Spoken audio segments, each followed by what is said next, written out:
There it is. Okay.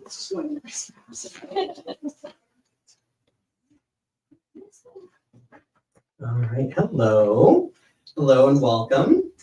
I'm Shane Mullen. I'm the event coordinator for Left Bank Books here in St. Louis. We are so honored to have you with us tonight. We are thrilled to present Janet Lewis Saidi, Missouri author and creator of the Austen Connection, to discuss her new book, Jane Austen, the original romance novelist. This beautifully curated book is both an inspiring biography and a celebration of literary brilliance, and is just in time to help us celebrate the 250th birthday of Jane Austen, coming up on December 16th. So you can help us celebrate the beauty of Jane Austen.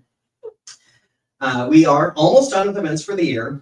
We have a few more this week, including Marcus Mohan, who is going to be joining us from Texas on Thursday, and Mark Danielewski, the author of House of Leaves, will be joining us for his new book, Tom's Crossing, which we're very excited about. And then we get a break for the holidays, and we'll just be celebrating all the books. But we do have some really incredible events coming up in January that have yet to be announced, and some that have been announced. I will say to everyone listening, tomorrow we are announcing Nora O'Donnell. So that is very exciting. That's a sneak peek that no one else in the public should know about. So that'll be announced tomorrow for a ticketed event in March.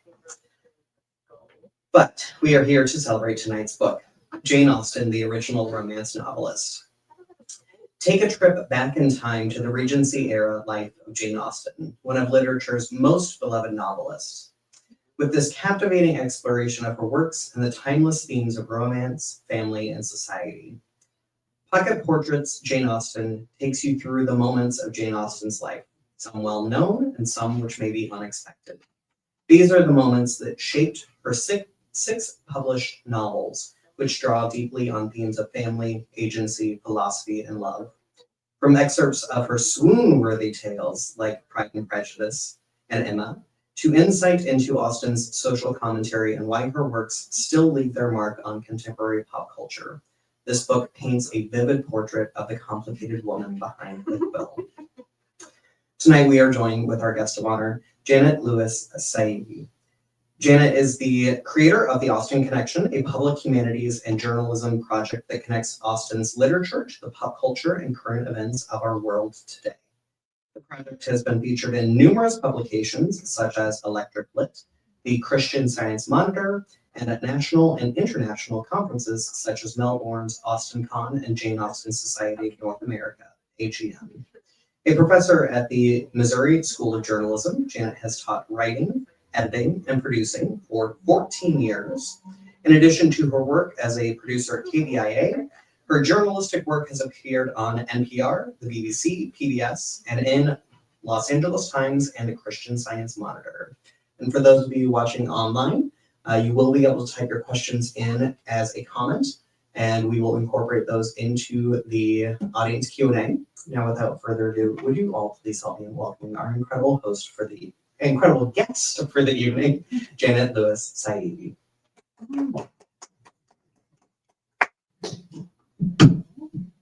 Push this up and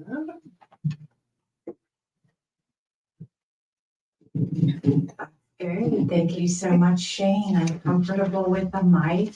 Also comfortable being called a host. So that's just fine. So yeah, thanks for people who have come out in the cold, and also thanks for joining. To those of you who have stayed cozy and are just joining us online, that's amazing.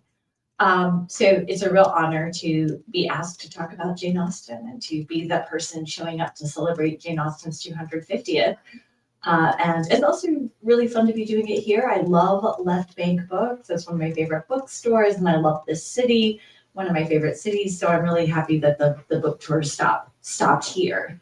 So I will be pretty quick. Following Shane's order of service, I will talk for about 15 minutes. It'll go by super quickly. I'm going to answer kind of 3 questions about Jane Austen, and then we'll open it up to your questions and comments.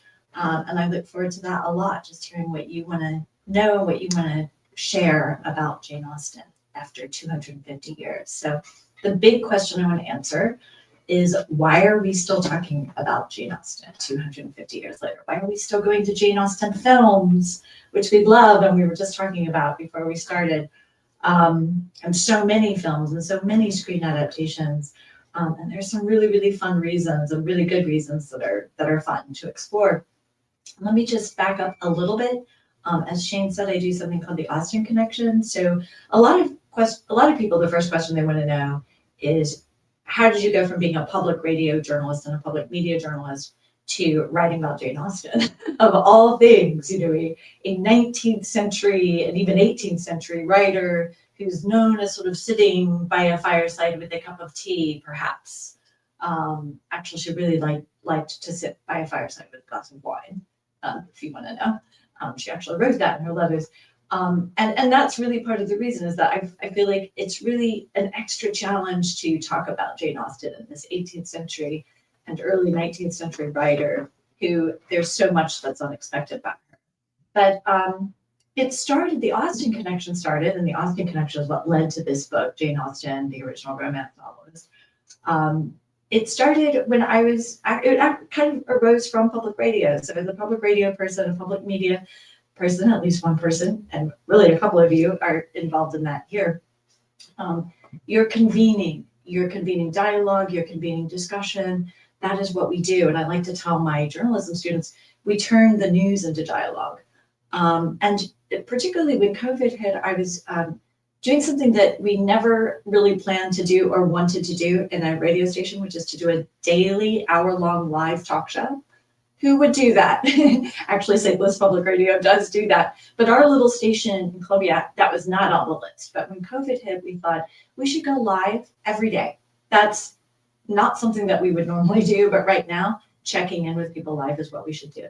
So after a few months, I ended up going for about a year, but after a few months of doing that, I turned to just kind of reread Jane Austen, and I really appreciated the virtual spaces that people like Shane, and I now know this incredible network of independent bookstore coordinators were turning these events online, like this one now.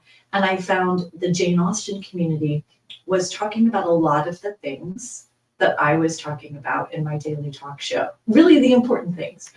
We were talking about history, we were talking about race, we were talking about class, we were talking about disparities, we were talking about wealth and health, but also we were just trying to figure out who are we and what does our history tell us. And I promise you those conversations were happening in the Jane Austen space. When Bridgerton came out in late 2020, people were really wanting to know about history and race, but also story and joy, and where and how much of this is really in our history. So those conversations I found really dynamic, and I thought I want to learn more. So the way for me to learn is to use my home studio. Kate knows what that is. Anybody from St. Louis Public Radio knows that. We are doing a lot of broadcasting from home. And I was like, I'm going to go on mic and I'm going to ask people about Jane Austen. So that became the Austen Connection. What is it like reading Jane Austen as a journalist? This is a question really no one's asking, but I like to answer. So I'm just going to say two things that happen when you read Jane Austen as a journalist. And it really has taken me about 4.5 years to realize this. But once you see it, you can't unsee it. So I apologize in advance. It's going to deepen Jane Austen for you. It's going to make it a little different to read if you're really wanting to know and explore Jane Austen in this way. But there are two questions that Jane Austen is asking in every novel, maybe every chapter, possibly every page of every one of her iconic 6 novels.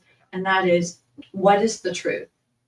It really is there all the time, and I'll give you some examples. The other question she's always asking is, who has power and what are they doing with that power? So just take the plot of Pride and Prejudice. So much of what Elizabeth Bennet is doing is trying to figure out who's right. Is this really charming, gallant guy named Mr. Wickham right? Is his story right? Or is it Mr. Darcy's story that's right? There are two competing stories. Not only is she trying to figure out what's the truth, she's really trying to figure out, who should I believe? Who are her sources? And one source is her sister, Jane, who thinks since Mr. Darcy is Mr. Bingley's friend, and she can think no evil of anyone, and Elizabeth Bennet, her sister, accuses her of this, it must be Mr. Darcy.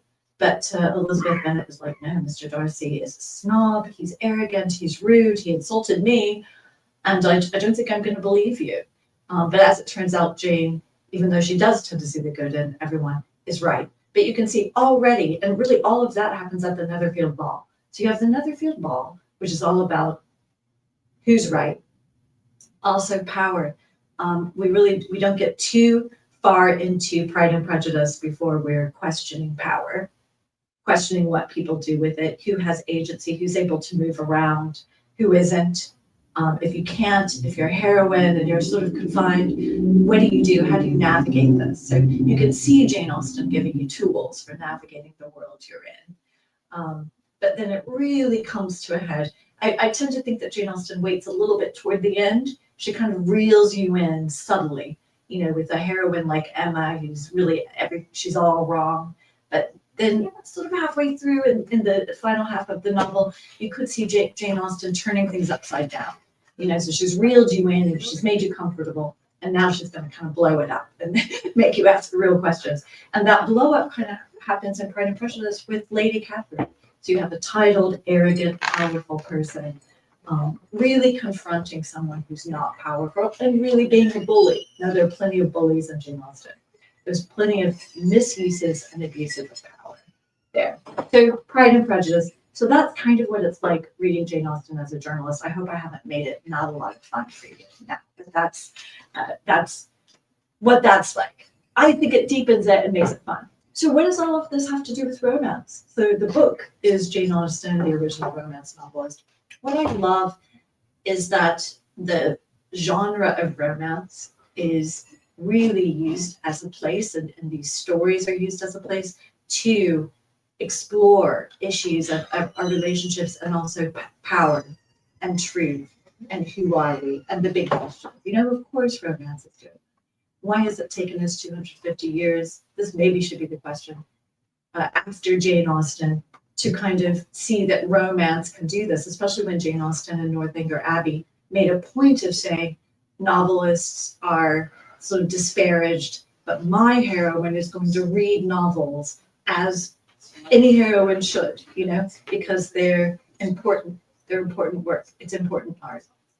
So Jane Austen not only leaned into the courtship plot, she insisted that you could do serious work with the courtship plot, right? So I don't have to explain to anyone here, listening online or in person, that there's a lot of subtext going on. There's a lot of social commentary within the courtship plot. But why is Jane Austen the original romance novelist? When you look at the romance tropes we have today and look backwards, you can see that Jane Austen was there doing that, and in a way that we love to repeat right now. And so in some ways, I think, also as a public radio producer coming to the Austen space, the thing that to me made Jane Austen really relevant was not these 6 classic stories that are part of the canon. If anything, that might have distracted me a little bit from doing it, but it was the retelling, the diverse retelling. So in being able to take these quite simple plots or these iconic plots, these formulas, and overlay them onto your culture and where you're coming from and how you identify, I think is so exciting. And so I think we can have incredible discussions through story. And I haven't mentioned the word divisiveness, divisive. I mean, you don't need to watch the news a lot to know that we're in a divisive culture. Everyone thinks this, wherever you're coming from, you realize that we're fragmented, we're not coming together through a lot, but we're coming together through story, and story can be a way to come together. And that's pretty intentional with Jane Austen. When you look, she's bringing in a lot of power disparities, a lot of class disparities, a lot of economic disparities. Not only are they kind of subtly being pointed out, they're driving the plot of these novels, right? She wants you to notice, she wants you to empathize with different points of view, and she's very adept at turning the table so that you suddenly see something from the unexpected 21-year-old heroine, Emma Woodhouse's point of view. And so now we kind of come full circle, and I can wrap this up really by saying all of that division, disparity, health, wealth, that's in that social commentary comes together in a resolution, which is called a happily ever after, as we all know and as romance readers know.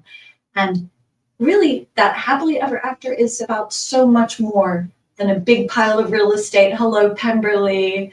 Emma Woodhouse and Mr. Knightley are going to unite Donwell Abbey and Emma's house. It's all coming together. We're getting the land, we're getting enfranchised, we're getting some power, we're getting access, we're getting all of this. But in the meantime, Jane Austen has shown us something very important, and that, as we like to say today, we can't unsee. When we see how high the stakes are for someone like Jane Fairfax, for someone like Harriet Smith.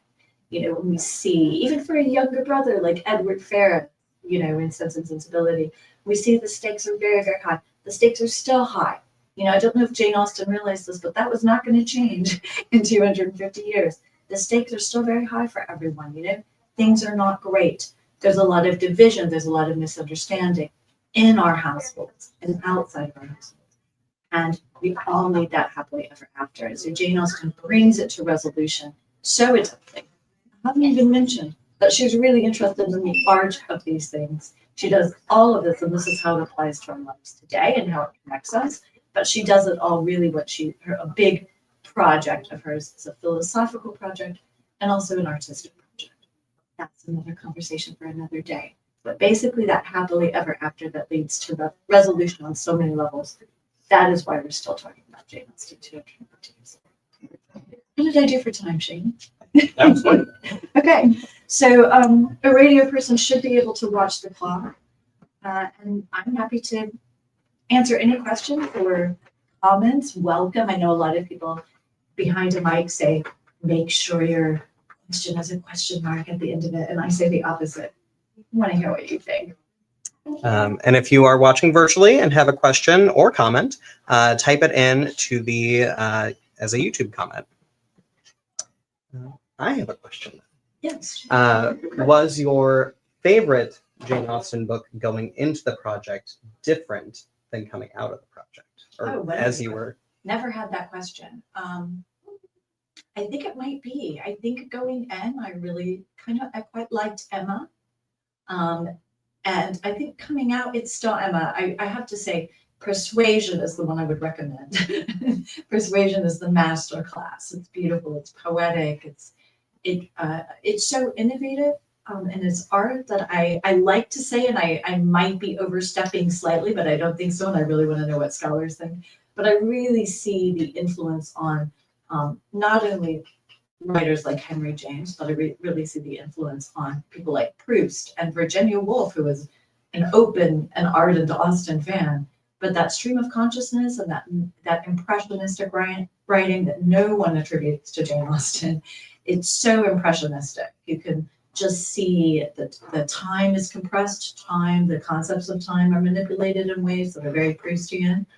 And I hope I'm convincing some skeptics out there that I do need to look at Jane Austen. So it's beautiful and it's a masterclass in so many ways. It's someone from St. Louis Public Radio, Kate, was just telling me that there was a yearning festival you all had here in St. Louis. You had a yearning festival. That's got to be, going back to Persuasion. I know they screened Pride and Prejudice, but Persuasion is where the pining trope must begin. I find that a little painful personally. That's why Persuasion's not my favorite, but it is beautiful. And, enjoy it, revel in it.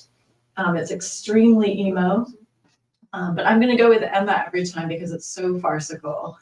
You're in the brain of a mad person, but a very privileged one and one who's going through some changes, and it's just really, really fun. The knockdown, drag-out arguments between Emma and Mr. Knightley have so much in them. I've talked about this in the Austen Connection blog, but those arguments are about class, they're about gender. I mean, in one argument, they'll tackle it all. And I think that's really fun because Jane Austen puts the status quo argument in the voice and in the body of a very establishment land-owning older man.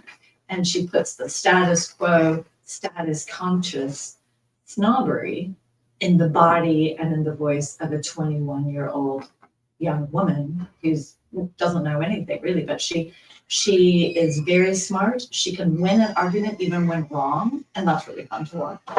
And it's just fun to watch the transformations that happen in Emma. So that's why Emma is, I think, still my favorite. It's also, I don't hear scholars talk a lot about this, so this might be a little bit of an oversimplification, but the first three novels Jane Austen wrote, Northanger Abbey, Pride and Prejudice, and Sense and Sensibility, she wrote by the time she was in her early 20s. She carried them around with her for 10 years, and then she found a place to live. She was displaced. Her life was very unpredictable. She could not really do her art properly. And it's assumed that she suffered from that and that was difficult. As soon as she had a cottage allowed by an older brother who had a lot of real estate, and he found Chawton Cottage for her sister, and her mother, Cassandra Austen, and Mrs. Austen, and Jane Austen with their friend Michael Lloyd, she sat down and she wrote 3 more novels. And those are where, in those novels, Emma, Mansfield Park, and Persuasion, she's at the height of her powers. And Emma is the one that she writes at the height of her powers and is just having an awful good time. And so that's why Emma would be my desert island book that I'd have to take with me. It would be the complete works of Jane Austen, including the teenage writings. But Emma. I have a question if there is one online. I'm wondering, I think that romance novelists can have a kind of silly connotation, and that's probably packed into all kinds of gender politics that are not worth getting into. But I wonder if that is how she was perceived at the time. Was she taken really seriously as this kind of social critic, or how has the how we think of what she is changed over these 250 years? Such a great question. It's changed a lot.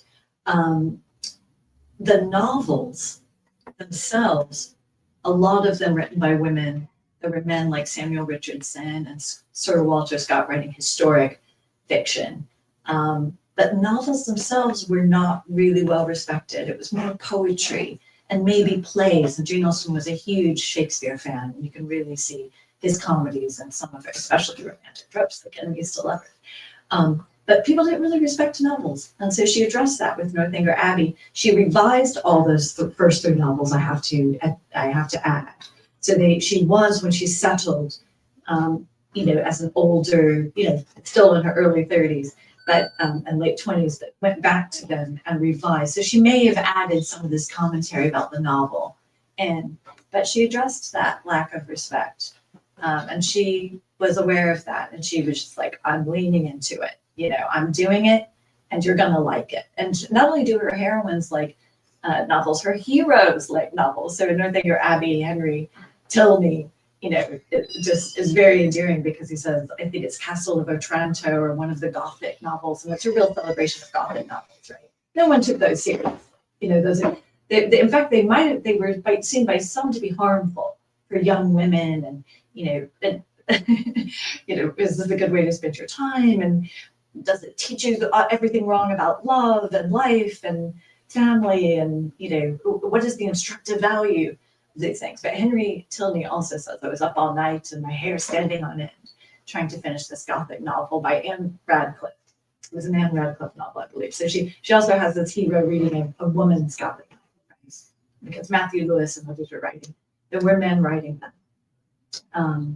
But our view of Austen, how she was perceived, she published anonymously by a lady, and it wasn't until she died, and the right after she died, her brother brought out Northanger Abbey and Persuasion. So one of the first was just thrown in with her last, Persuasion, and a little biographical notice, which tells us a lot about how she needed to be seen, and it tells us how the family wanted her to be seen. So I should say a couple of things on this, though. People were chatting about Pride and Prejudice, and so she got to hear and Sense and Sensibility. A lot of, even the royal family were reading. So people were reading. They were making a splash. They were subject of conversation. She was able to enjoy that, and she really did enjoy that. But it was very important in that day to be respectable. It was really important to not get on the wrong side of public opinion.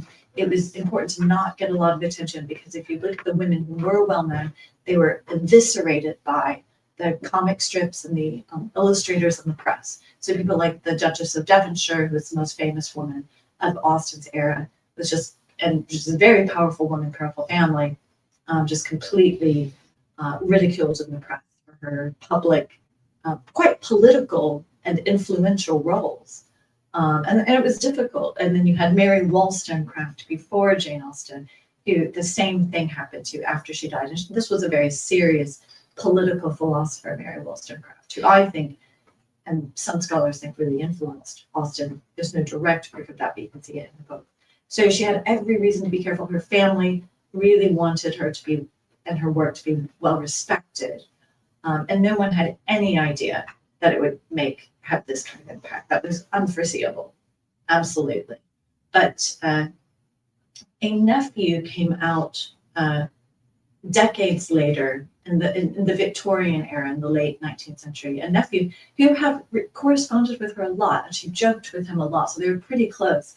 And he wrote a memoir, and it was because people were wanting to read and they were wanting to know about the author. So I wouldn't say it was a sensation, but he came out with a memoir, but he did this right smack dab in the middle of the Victorian era. So Jane Austen, her reputation and the way we see her became Victorianized. And so that's where we really get that courtship plot, men being men, ladies being ladies, and that kind of instructive view, and kind of conservative with the lowercase c view of Austen. And I would say it's taken a while. Doesn't give you the whole history, Kate. It's very long.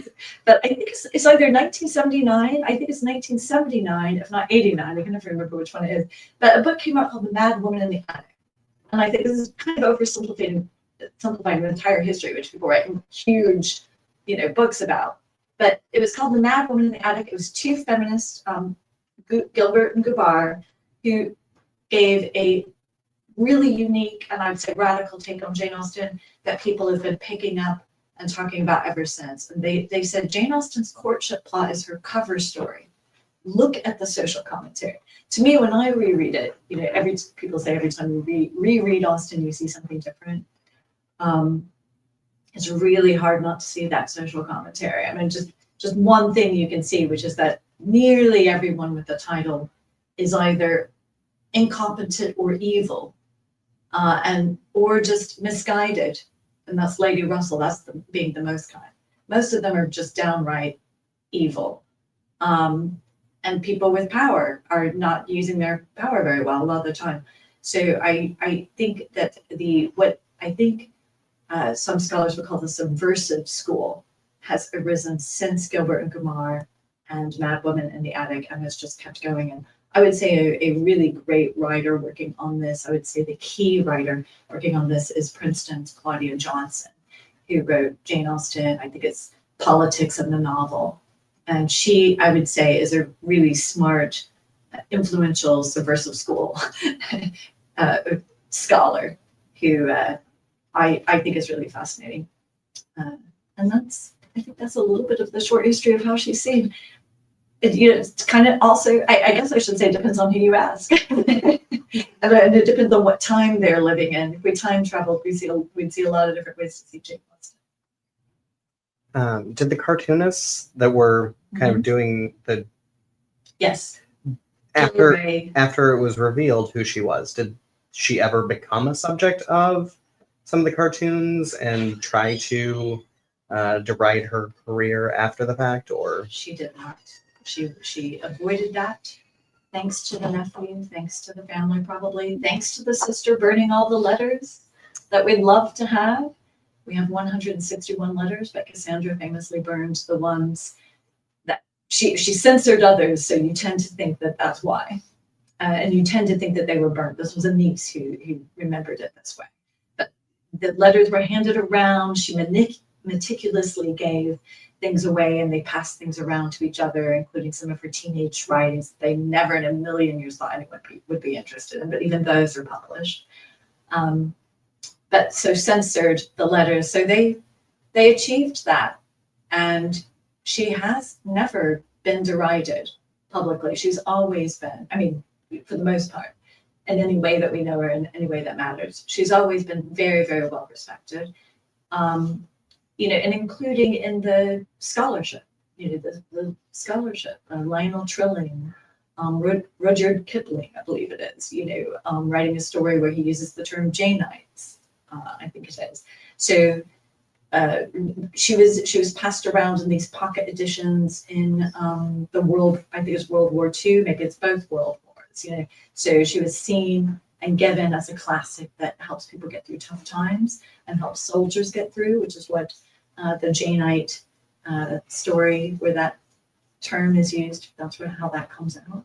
So always seen as, and then, you know, very quickly seen as classic and canonized.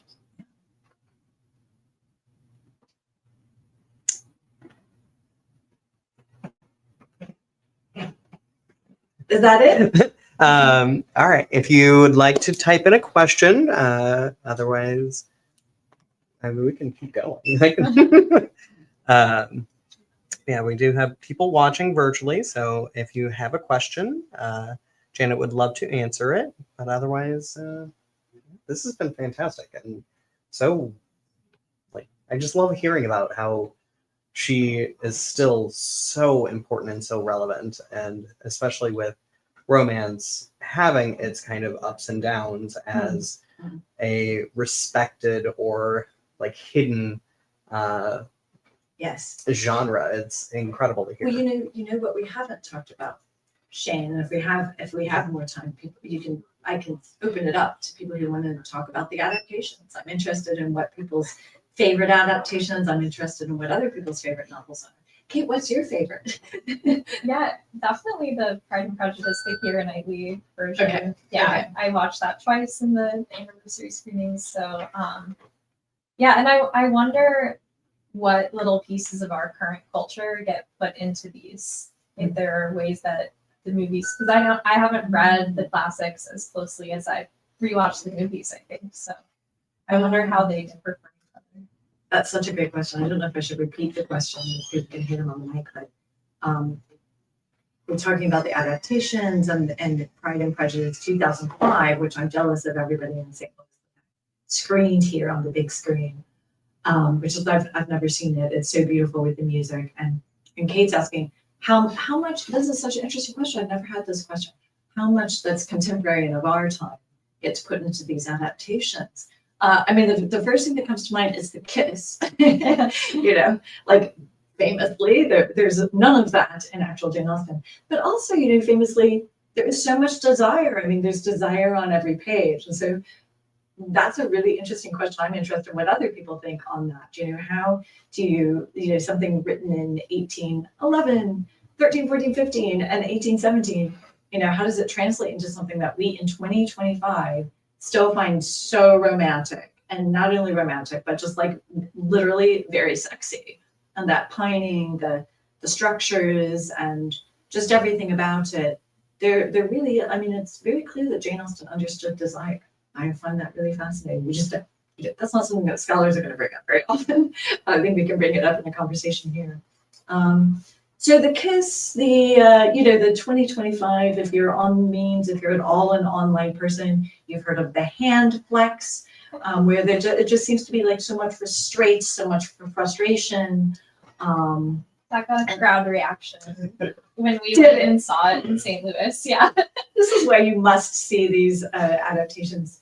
So the hand flex got a big reaction in the audience. That's great. That would be really fun to watch that with an audience. So yes. So just to explain the hand flex, there is a chapter in the book on the hand flex.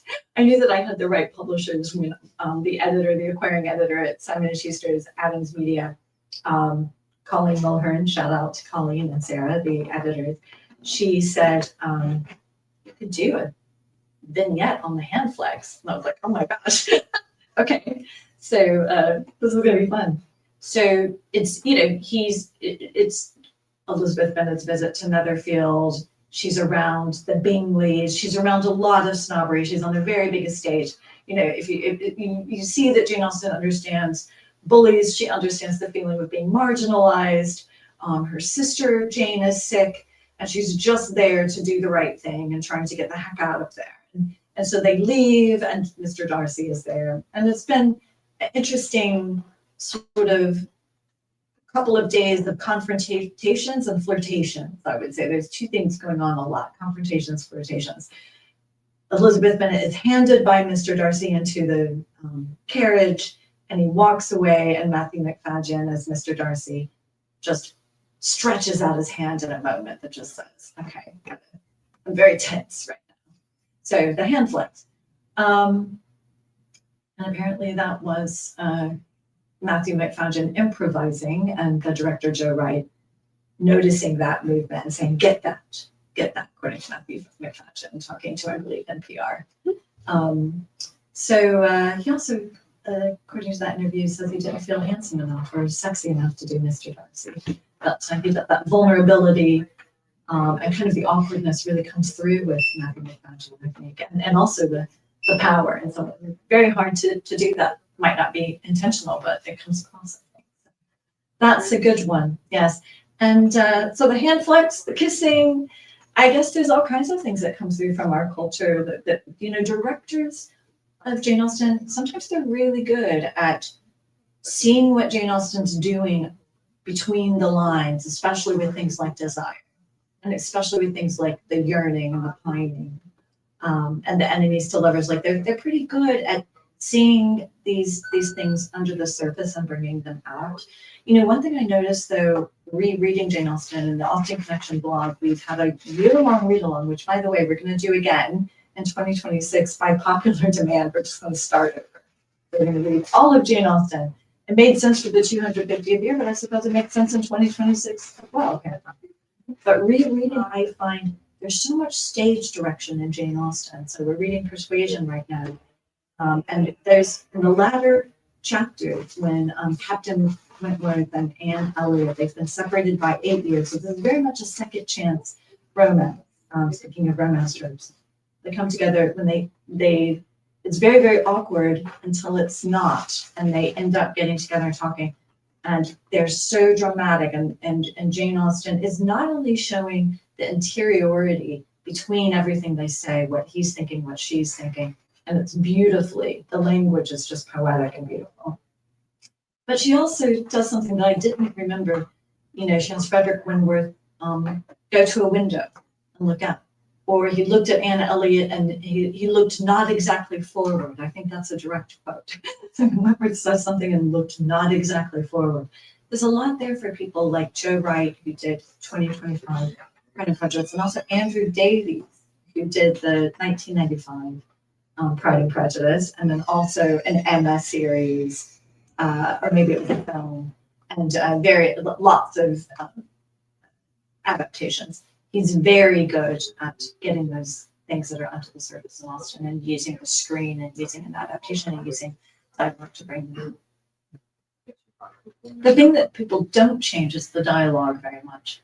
I've heard adapters say this, that you can take the dialogue and use it. I'm like, why would you change that? I think Emma Thompson has said that. She, of course, did the screenplay for Sense and Sensibility.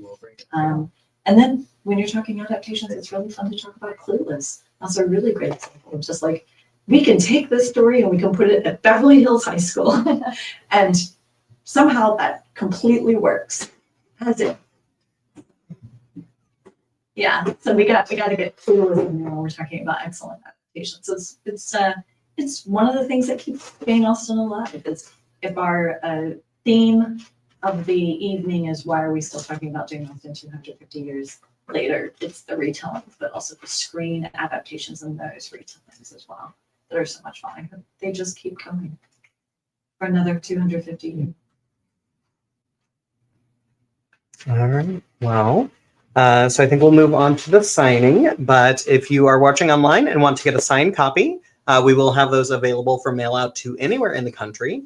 I want to thank you all so much for joining us this evening. Let's have another round of applause. I think that's what we want. Thank you so much, Jane. Thanks, everyone. It's a pleasure.